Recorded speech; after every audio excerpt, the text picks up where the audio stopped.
ഈ ലാലേട്ടൻ ശരിക്കും എന്തുകൊണ്ടാണ് അപ്പൊ റിസൈൻ ചെയ്തതിന്റെ കാരണം എന്താണ്? ലാല് ഇതിൻ്റെ കാരണം വെച്ചാൽ ഞാൻ പറഞ്ഞത് ഈ ഹേമ കമ്മീഷൻ പുറത്തു വന്നല്ലോ. പുറത്തു വന്ന സമയത്ത് ഈ മാധ്യമക്കാർ മുഴുവനും ലാലിനെയാണ് ചൂണ്ടിക്കാണിച്ചിട്ടാണ് ചോദ്യങ്ങൾ ചോദിക്കുന്നത്. നിങ്ങൾ അമ്മയുടെ അപ്പോൾ എന്താ വെച്ചാൽ ഇവിടെ മറ്റ് സംഘടനകൾ ഉണ്ടെങ്കിലും ഹേമ കമ്മീഷൻ എല്ലാവരും കാണിച്ചിട്ടുണ്ട്, ആർട്ടിസ്റ്റുകൾ മാത്രമല്ല.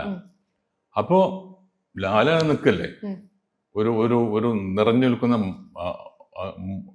മാവിന്റെ നിൽക്കുന്ന ഒരു വലിയൊരു മനുഷ്യനാണ്. നമുക്ക് അവിടെ അങ്ങോട്ട് കല്ലെറിയാം, ഇതാണ് അവർ വിചാരിച്ചത്. അങ്ങനെ ലാലിനങ്ങ് പിടിച്ചു.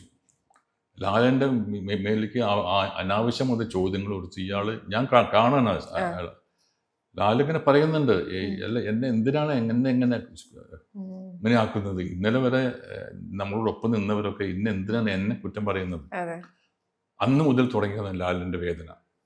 അപ്പൊ ഞങ്ങളുടെ അടുത്ത് ലാല് ഞങ്ങളിങ്ങനെ സംസാരം മധ്യേ പറഞ്ഞു, ഞാൻ എന്തിനാണ് ഇത് അനുഭവിക്കുന്നത്? എനിക്ക് എന്ത് ഗുണമുണ്ട് ഇതുകൊണ്ട്? എനിക്ക് എന്ത് ഗുണമുണ്ട്? ഈ പരാതികൾ മുഴുവനും എൻ്റെ തലയിൽ വന്ന് വീഴുകയാണ്. മാധ്യമക്കാരും പ്രേക്ഷകരും എന്നെ നോക്കിയിട്ടാണ് ചിരിക്കുന്നതും ഒക്കെ ചെയ്യുന്നത്. എനിക്കിതിന്റെ വേണ്ട. അമ്മയുടെ അധ്യക്ഷനായതുകൊണ്ടാണല്ലോ ഇത് ചോദ്യം വരുന്നത്. ആ അധ്യക്ഷ സ്ഥാനം എനിക്ക് വേണ്ട. ഈ സാഹചര്യമാണ് പ്രശ്നം.